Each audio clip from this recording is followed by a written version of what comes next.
Hello guys, সবাই কেমন আছো? আশা করি ভালো আছো। আমিও খুব ভালো আছি। আজকে শনিবারে মার্কেট দেখো, সারাটা দিন ভালোই ছিল, ঠিকই ছিল, কিন্তু সন্ধ্যার থেকে ঝিরঝির বৃষ্টি শুরু হয়ে গেছে।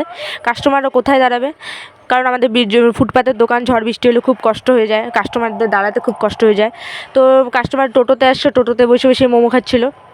তো খুব টেনশন হচ্ছিলো যে আমার মোমোটা খালি হবে তো, ঠিকভাবে খালি হবে তো। তো মাঝে মাঝে বৃষ্টি হচ্ছিলো, কমছিল, ঘটছিল, কমছিল, তো ওভাবেই আমার মোমোটা আস্তে আস্তে করে খালি হচ্ছিলো আর কি। তো এনারাই ছিল আমার লাস্ট কাস্টমার। তো আমার সেরকম মোমো ছিল না, হাফ ক্যানের মতো আর কি মোমো ছিল। এই দেখে নাও, এরই কয়টা মোমোই ছিল। তো ওই আর কি শেষ হচ্ছিলো আর কি, আস্তে আস্তে আস্তে আস্তে করে শেষ হচ্ছিলো। তো হঠাৎ করে দেখি এরা খাচ্ছিলো, এরা যেই চলে গেল, হঠাৎ করে সেই হাওয়া শুরু হয়েছিলো। ঠাকুরগুলো, আমার মোমোগুলো তো শেষ হয়েছিলো, এটাতে একটু মনটা শান্তি পাচ্ছিলো। তো সেই হাওয়া বাতাস শুরু হয়ে গেছে, তো কারেন্টও চলে গেছিলো। তো পাশে ব্যাটারিওয়ালা মামা আছে, ওই মামা ঝড় বাতাস হলে আমাদেরকে খুব কেয়ার করে আর কি, লাইটটা দিয়ে দিয়েছে যাতে আমরা ঠিকঠাকভাবে দোকানটা বন্ধ করে দিতে পারি। তো আমাদের এটাই বলার ছিল আর কি, আমাদের ফুটপাতের দোকান, এটাই খুব কষ্ট, ঝড় বাতাসে এটাই খুব কষ্ট যে মানে দোকান করা, দাঁড়ানো খুব কষ্ট হয়ে যায়। তো ঠিক আছে, চলো বাই, এটাই আর কি বলার ছিল।